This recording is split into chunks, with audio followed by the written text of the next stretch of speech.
एक महिला टीचर एक क्लासरूम के अंदर बच्चों को पढ़ा रही थी, लेकिन तभी अचानक से उस क्लास के अंदर बैठी हुई एक बच्ची से वो कुछ सवाल पूछती है और उस सवाल का जवाब जैसे ही वो बच्ची देती है तो वहीं से उस क्लास से उठकर चली जाती है और अपने स्कूल में छुट्टी के लिए बोल देती है। वहाँ से वो अपनी गाड़ी में बैठती है और गाड़ी में बैठने के बाद किसी की तलाश में निकल जाती है। कौन थी वह महिला टीचर और क्या कहा था उस बच्ची ने ऐसा जिसे सुनने के बाद वो अचानक से छुट्टी लेकर वहां से चली गई? पूरी कहानी की सच्चाई जानने के लिए वीडियो को अंत तक जरूर देखें। बिहार के अंदर एक बेहद ही गरीब परिवार रहा करता है। परिवार के अंदर कुल 4 सदस्य हैं, 2 माता पिता और एक लड़की है और एक लड़का है। लड़की की उम्र फिलहाल 8 से 9 साल है और जो उसका छोटा भाई है वो फिलहाल अभी 3 साल का है, यानी कि उनको लड़का काफी दिनों बाद हुआ था और लड़की का नाम होता प्रियंका। प्रियंका के माता पिता बेहद ही गरीब हैं, यहाँ तक कि उनके पास अपने लायक रहने के लायक जगह भी नहीं है। वे लोग रोड किनारे एक ऐसी ही पड़ी हुई जमीन पर अपना छोटा सा तंबू लगाते, तंबू कह लो या कोई झोपड़ी कह लो, और उसके अंदर अपना जीवन बसर किया करते हैं।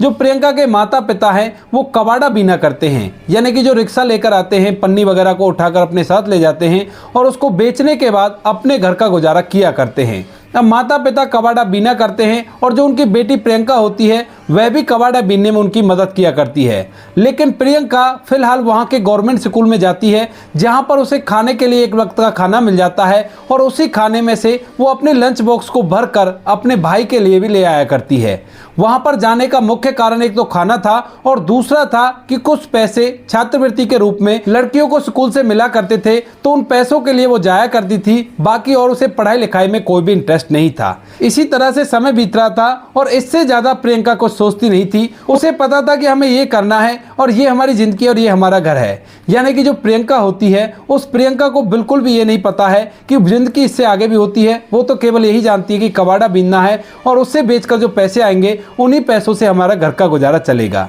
अक्सर शाम के समय जब पूरा परिवार उस झोपड़ी के अंदर आराम किया करता था तो उसी दौरान जो प्रियंका के माता पिता होते हैं वो एक दूसरे से बातें किया करते हैं और कहा करते हैं कि न जाने हमारा कब पक्का घर होगा, ये तो ऐसा ही घर है जाने किसकी ज़मीन है और कब कोई आकर हमें यहाँ से उठा दे। वो लोग इस बात को लेकर थोड़े से परेशान रहा करते थे, लेकिन जैसे भी करके वो मेहनत कर रहे थे और सोचते थे कि हमारी ज़िंदगी और भी ज़्यादा बेहतर होगी। जब वो लोग अपनी ज़िंदगी को बेहतर बनाने के लिए कुछ पैसा कमा कर इकट्ठा किया करते तो उन पैसों को किसी न किसी बीमारी में वो लगा दिया करते। यानी कि कभी तो उसकी पत्नी बीमार हो जाया करती, कभी जो प्रियंका का पिता है वो खुद बीमार हो जाया करता, तो कभी बच्चों की बीमारी में वो पैसे लग जाया करते। इसी वजह से वो हिम्मत हार चुके थे और इसी जिंदगी को एक्सेप्ट कर चुके थे। प्रियंका जो कि स्कूल जाया करती है और स्कूल से अपना लंच पैक करके अपने भाई के लिए भी खाना लाया करती है। एक दिन इसी तरह से प्रियंका स्कूल जाती है और स्कूल में खुद खाना खाने के बाद उस लंच बॉक्स को भरकर अपने पास रख लेती है और उसके बाद बाहर आकर बच्चों को खेलते हुए एक पेड़ के नीचे बैठकर देखने लगती है। अब लंच के समय में वहां पर उस स्कूल के अंदर एक नई महिला टीचर आती है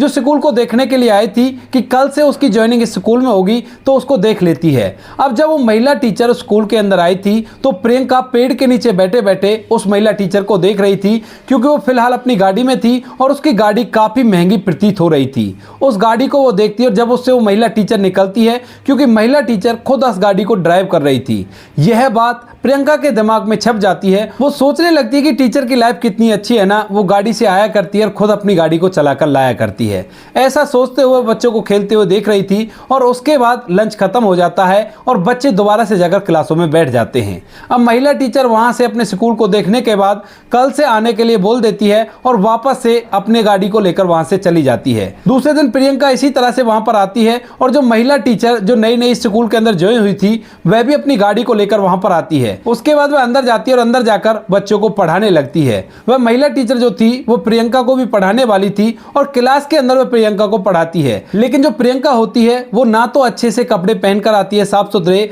और ना ही पढ़ने लिखने में बिल्कुल भी अच्छी थी। उसे तो केवल मतलब था उस पैसे से जो पैसे सरकार उसको दिया करती थी और साथ में उस खाने से जो स्कूल के अंदर खाना मिला करता था। इसके बाद महिला टीचर प्रियंका की हालत देखती है और बहुत कुछ उसके बारे में सोचने लगती है। धीरे धीरे लंच का समय होता है तो लंच के समय जो सभी बच्चे होते हैं वो खाना खाने के लिए जाते हैं और खाना खाने के बाद वहां से जो प्रियंका होती है अपने भाई के लिए अपने लंच बॉक्स में खाना रखवाकर अपने थैले में रखती है और ग्राउंड में जाकर रोज की तरह एक पेड़ के नीचे बैठकर बच्चों को खेलता हुआ देखती है। इसके बाद जो महिला टीचर होती है उसने भी अपना लंच कर लिया था और लंच करने के बाद वह बच्चों को देख रही थी खेलते हुए और ऐसे घूमते घूमते ग्राउंड में पहुंच जाती है। अब जैसे वो ग्राउंड में जाती है तो उसकी नजर प्रियंका पर पड़ती है जो एक पेड़ के नीचे बैठी है और देखने से प्रतीत हो रहा है कि इस बच्ची का खेलने का बहुत ज्यादा मन है, न जाने ऐसी क्या चीज है जो इसे खेलने से रोक रही है। तो उसके बाद महिला टीचर जब प्रियंका को इस हालत में देखती है तो वह ना चाहते हुए प्रियंका की ओर खिंची चली जाती है और वहां जाकर उससे ना खेलने का कारण पूछ लेती है। तो इसके बाद जो प्रियंका होती है वो कहती है कि नहीं मैडम मुझे नहीं खेलना, लेकिन महिला टीचर उसे पूछती है कि बेटा तुम्हारे चेहरे को देखकर लग रहा है कि तुम खेलना चाहती हो, लेकिन तुम क्यों नहीं खेलना चाहती, मैं इसके पीछे की वजह जानना चाहती हूँ। अब इसके बाद जो प्रियंका होती है वह उस महिला टीचर को बताने लगती है कि मैडम अगर आप किसी से ना कहो तो ही मैं आपको बता सकती हूँ। तो महिला टीचर सोचने लगती है कि शायद कोई वैसी बात होगी, तो वो उसके पास बैठ जाती है और कहने लगती है बेटी मैं किसी से नहीं कहूँगी, तुम मुझे बताओ आखिर क्या कारण है जो तुम इन बच्चों के साथ नहीं खेल रही। तो वो कहने लगती है कि मैडम जब मैं इन बच्चों के साथ खेलती हूँ तो मुझे भूख लगने लगती है। अब इस बात को सुनकर महिला टीचर थोड़ी सी हैरान हो जाती है और कहने लगती है बेटी भूख लगने लगती है तो ये तो बड़ी अच्छी बात है, तो तुम खेला करो ताकि तुम्हें अच्छे से भूख लगे और तुम अच्छे से खाना खा सको। लेकिन तभी प्रियंका कहती है कि नहीं मैडम हम लोग इतना खाना नहीं खा सकते क्योंकि हम लोग काफ़ी ज़्यादा गरीब हैं, मेरे माता पिता कबाड़ा बीनकर हमारे घर का गुजारा किया करते हैं। इस बात को सुनते ही जो मैडम होती है उसे इस बात से बड़ा ही दुख होता है और उसकी आंखें नम हो जाती हैं, क्योंकि एक बच्ची जिसका बचपन खेलने में बीतना चाहिए वह अपनी बचपन को संघर्ष में बिता रही है और इसी वजह से वह खेल नहीं रही है ताकि उसे भूख ना लग सके और उसके घर वालों को उसके लिए खाने का इंतजाम ना करना पड़ सके। बच्ची काफ़ी ज़्यादा समझदार थी और इन सभी चीज़ों को देखकर महिला टीचर की आंखें नम हो जाती हैं। इसके बाद वह अपने आंखों के आंसू को छुपाते हुए साइड में मुंह करके आंसू को पोंछ लेती है और उससे उसके घर के बारे में और भी अच्छी तरह से पूछने लगती है कि किस किस तरह से तुम रहा करते हो, तुम्हारे माता पिता क्या किया करते हैं और कौन कौन है तुम्हारे घर में। तो जो प्रियंका होती है अपने बारे में पूरी कहानी बता देती है और वह उस महिला टीचर को यह भी बता देती है कि मैडम मैं यहाँ से एक टिफिन खाना पैक करवा कर ले जाया करती हूँ और जिस खाने से मेरे छोटे भाई का पेट तो भर ही जाता है और उसमें से कुछ खाना बच जाता है तो मेरी माँ भी उस खाने को खा लेती है। तो महिला टीचर को उसके बारे में सब कुछ पता चल गया था और यह भी पता चल गया था कि इसका स्कूल आने का क्या कारण है। इसके बाद महिला टीचर उससे कहने लगती है कि बेटी क्या तुम्हें नहीं लगता कि तुम्हारे पास अपना मकान तो होना चाहिए। तो वो कहने लगती है कि मैडम लगता तो है, लेकिन हम लोग क्या करें क्योंकि माँ बाबूजी कह रहे थे कि शायद ये हमारे भाग्य में है ही नहीं। तो उसके बाद महिला टीचर कहने लगती है कि बेटी अगर तुम चाहो तो तुम पढ़ाई लिखाई करके अपना पक्का मकान बना सकती हो और उस घर के अंदर तुम लोग निश्चिंत होकर रह सकते हो। इस बात को सुनने के बाद जो प्रियंका होती है उसकी आंखों में एक अजीब सी चमक दिखाई देती है और वो कहने लगती है कि क्या मैडम सच में हम लोग अपने मकान में रह सकते हैं। तो वो कहती है कि हाँ बेटी अपने मकान में तुम रह सकते हो, जिस तरह से तुम बता रही हो जैसे तुम्हारे पास और तुम्हारे माता पिता के पास कुछ भी नहीं है वैसा ही मेरी कंडीशन थी, मेरे पास भी कुछ नहीं था। लेकिन उस टाइम पर जिस स्कूल में पढ़ने के लिए जाया करती थी वहां पर केवल पैसे के लिए और खाने के लिए नहीं जाया करती थी, वहां पर पढ़ाई भी किया करती थी और उस पढ़ाई को करने की वजह से आज मैं इस मुकाम पर हूं कि जो गाड़ी में मैं आया करती हूं वो गाड़ी मैंने अपने पैसों से खरीदी है और अपने माता पिता के लिए एक पक्का मकान बनाया है। अब इस बात को सुनकर प्रियंका बहुत ज्यादा एक्साइटेड हो जाती है और वो उससे उसके बारे में पूछने लगती है। तो जो महिला टीचर होती है वह उसे बताती है कि मैं भी बहुत ज्यादा गरीब थी, लेकिन मैं पढ़ाई लिखाई किया करती थी और पढ़ाई लिखाई करने के बाद मैं एक महिला टीचर बन गई हूं और अब अच्छे खासे पैसे कमाया करती हूं और उन्हीं पैसों से अपने माता पिता की देखभाल किया करती हूं। तो प्रियंका कहने लगती है कि मैडम सच में ही क्या हम इन किताबों को पढ़कर ये सब कुछ हासिल कर सकते हैं। तो मैडम कहने लगती है कि हाँ बेटा क्यों नहीं, मैंने भी तो हासिल किया है तो तुम भी हासिल कर सकती हो और उसके लिए मैं तुमसे कहती हूँ कि तुम्हें मेरी कहीं भी जरूरत पड़े तो तुम मुझे बता देना, लेकिन तुम अगर पढ़ाई लिखाई करोगी तो तुम्हारी जिंदगी और भी बेहतर हो सकती है। ऐसा कहकर महिला टीचर ने प्रियंका को बहुत ज्यादा मोटिवेट कर दिया था और जो प्रियंका होती है वह भी फैसला करती है कि आज से वह बहुत ज्यादा पढ़ाई लिखाई करेगी और पढ़ाई लिखाई करने के बाद इन किताबों के जरिए उस मुकाम को हासिल करेगी जिस मुकाम को हासिल करने का उसके माता पिता का सपना था। इसके बाद प्रियंका जब क्लास में जाती है लंच के बाद तो वह अपनी किताबों को खोलने लगती है जो किताबें उसे सरकारी स्कूल से मिली थी। उन किताबों को खोल खोल कर देखती है और उन्हें पढ़ने की कोशिश करती है। आज तो उससे किताब अच्छी तरह से पढ़ी नहीं जाती है, लेकिन वह अपनी कोशिश नहीं छोड़ती है और सभी चीज़ों को समझने की कोशिश करती है।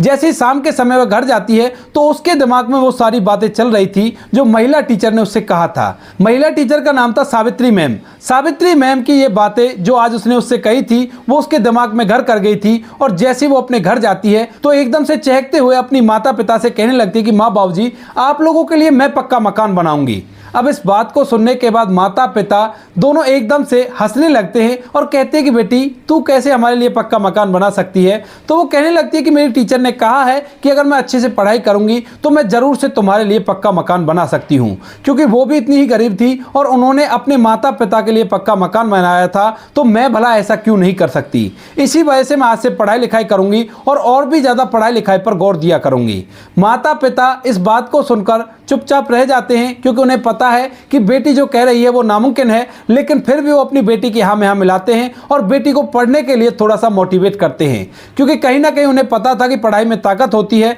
और इसी वजह से वो अपनी बेटी को मोटिवेट करना चाहते हैं कि भले ही ये पक्का मकान हमारे लिए ना बना सके, लेकिन पढ़ लिख जाएगी तो कोई अच्छा सा काम कर लेगी और इसका जीवन अच्छी तरह से व्यतीत हो जाएगा। इसके बाद जो प्रियंका होती है दिल लगाकर पढ़ाई करने लगती है। इधर जो उसकी स्कूल टीचर होती है वह भी उसे स्टार्टिंग में पढ़ाई में बहुत ज्यादा मदद किया करती है। धीरे धीरे करके उसका ये साल कंप्लीट हो जाता है और इस साल जब वो अपने एग्जाम देती है तो एग्जाम के अंदर सभी लोग इस बात को देखकर चौंक गए थे कि प्रियंका ने इस क्लास को पूरी तरह से टॉप कर दिया है और उसके सबसे ज्यादा नंबर आए हैं। अब जैसे उसके ज्यादा नंबर आते हैं तो उसके बाद सरकार से उसे कुछ पैसा मिलता है छात्रवृत्ति के रूप में, और उस पैसे को पाकर वो बड़ी खुश होती है। इसके बाद वो मैडम के पास जाती है और मैडम से कहने लगती है, मैडम आपने तो सही कहा था, जब मैंने अच्छे से पढ़ाई की तो मुझे कुछ और फालतू पैसा मिला। इसके बाद मैडम उसे और भी ज्यादा मोटिवेट करती है और कहती है कि बेटी अगर इसी तरह से तुम पढ़ती चली जाओगी तो तुम्हारे जीवन में किसी भी चीज की कमी नहीं रहेगी और तुम इस दुनिया में अच्छी तरह से अपने जीवन को व्यतीत कर सकती हो। इसके बाद जो प्रियंका होती है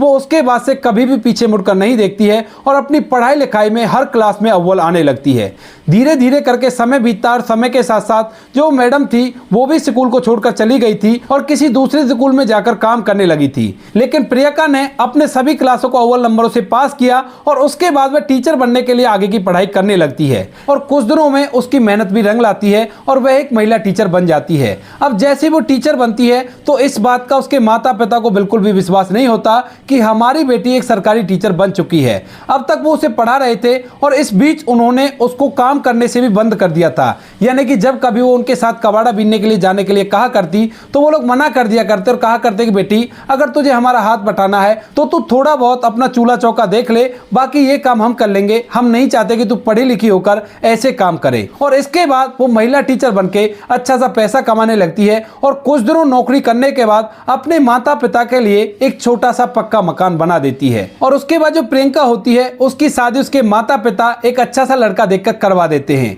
लड़का भी सरकारी टीचर था और प्रियंका भी सरकारी टीचर थी, तो दोनों का अच्छा मेल होता है और दोनों की शादी हो जाती है। अब इसी तरह से एक दिन प्रियंका अपने स्कूल में बच्चों को पढ़ा रही थी तो उसकी क्लास में उसे एक ऐसी लड़की दिखाई देती है जैसी हालत कभी उसकी बचपन में रहा करती थी, यानी कि उसने मैले कुचले कपड़े पहन रखे थे और ज्यादा पढ़ने लिखने में भी वो होशियार नहीं थी। तो इसके बाद जो प्रियंका होती है वो उसको खड़ा करती है और उससे पूछने लगती है कि बेटी तुम पढ़ाई लिखाई क्यों नहीं किया करती। तो वो उसे एक ऐसा जवाब देती है जिसे सुनने के बाद उसे बचपन की पूरी बातें याद आ जाती हैं। वो कहती है कि मैडम मुझे तो स्कूल आना भी पसंद नहीं है, मैं तो केवल उन पैसों के लिए आया करती हूँ जो सरकारी स्कूल में बच्चियों को मिला करते हैं। इस बात को सुनते ही प्रियंका को अपने बचपन की पूरी बातें याद आ जाती हैं और उसके बाद वह उस बच्ची से बात करने लगती है। वह कहती है कि बेटी तुम्हारे माता पिता क्या किया करते हैं। तो वो बताती है कि मेरे पिता है, मेरी माँ मर चुकी है और उसके बाद मैं अपने पिता के साथ ही रहा करती हूँ। दो छोटे भाई बहन हैं और पिता अच्छे से खेती बाड़ी किया करते हैं। इस बात को सुनकर प्रियंका को पता चल जाता है कि किस वजह से इसकी ऐसी हालत है,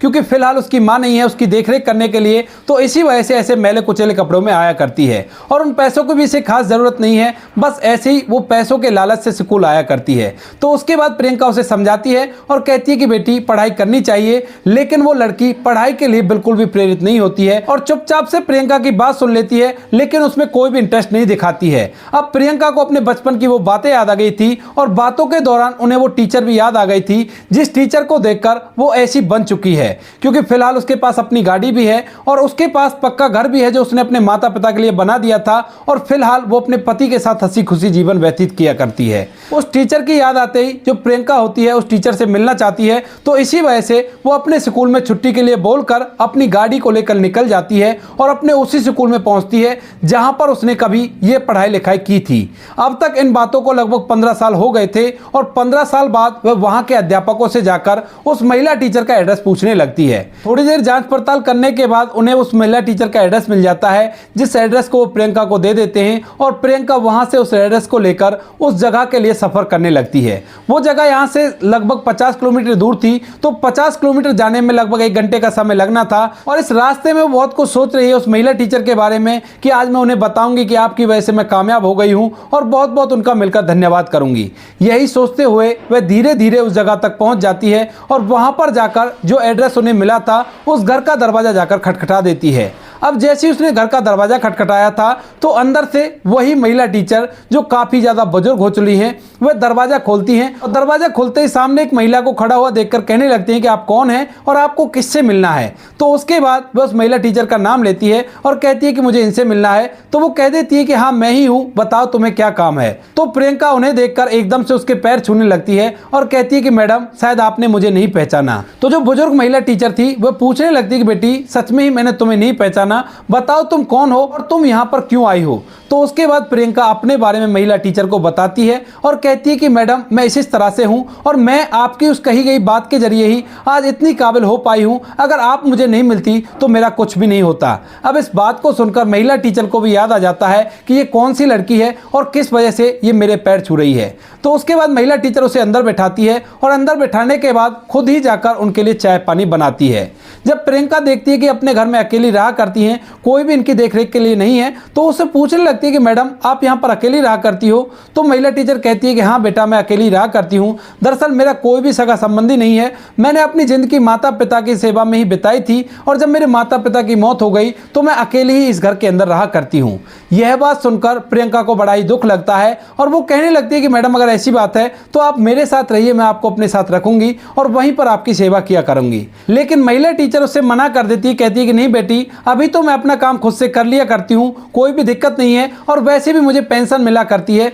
मेरे पास खूब पैसे हैं और मैं अपने पैसों से अपना काम करा लिया करती हूँ। इसके बाद दोनों वहां पर बैठकर काफी देर तक बतियाती हैं, एक दूसरे की वो पुरानी बातें जो स्कूल में वो महिला टीचर प्रियंका की मदद किया करती थी और कई बार तो महिला टीचर अपनी तरफ से उसे खुश होकर इनाम भी दे दिया करती, क्योंकि जब वह क्लास में टेस्ट लिया करती तो टेस्ट पे इनाम रख दिया करती और इस इनाम को पाने के लिए प्रियंका और भी ज्यादा मेहनत किया करती। इन सभी बातों को बतियाते हुए जो प्रियंका होती है उसकी नजर उस घर पर जाती है और वो कहने लगती है कि मैडम क्या ये वही घर है जो आपने अपनी मेहनत के पैसों से बनवाया था। अब इस बात को सुनते ही जो बुजुर्ग महिला होती है वो कहने लगती है कि बेटी जो सब कुछ मैंने तुमसे उस टाइम पर कहा था वो तुम्हारे फ्यूचर को बनाने के लिए मैंने झूठ बोला था। दरअसल मेरे माता पिता काफी अच्छे थे, काफी रुपया पैसा था उनके पास, लेकिन मैं टीचर बन गई थी मेहनत करने के बाद और जब तुम्हारी हालत ऐसी देखी तो उसके लिए मुझे तुमसे झूठ बोलना पड़ा। लेकिन ये झूठ आज मेरा झूठ नहीं रहा है, क्योंकि जब मेरे इस झूठ की वजह से तुम इतनी कामयाब हो सकती हो तो इस झूठ को झूठ नहीं कह सकते। इस बात को सुनकर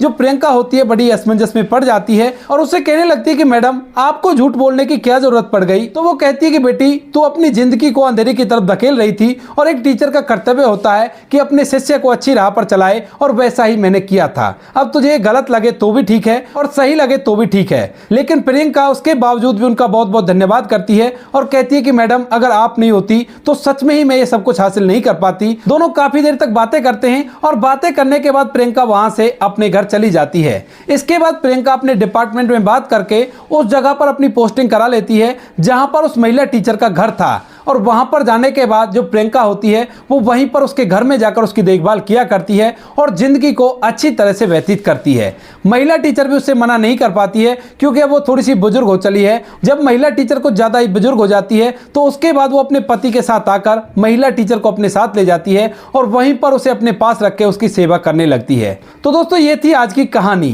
आपको जैसी भी लगी हो प्रियंका की कहानी आप कमेंट सेक्शन में लिख सकते हो, लोगों के साथ शेयर कर सकते हो। वीडियो अच्छी लगी तो वीडियो को लाइक और चैनल को सब्सक्राइब जरूर करें ताकि हमें थोड़ा सा हौसला मिले आप लोगों के लिए ऐसे अच्छे वीडियो बनाने के लिए। इन कहानियों को सुनाने का उद्देश्य किसी को परेशान करना बिल्कुल भी नहीं है। यह कहानियां आपको इसलिए सुनाई जाती है ताकि आप लोग इन कहानियों में से कुछ ना कुछ सीख सको और अपने जीवन में उस चीज को अप्लाई कर सको। मिलते हैं किसी नेक्स्ट वीडियो में नए टॉपिक के साथ, तब तक के लिए जय हिंद जय भारत।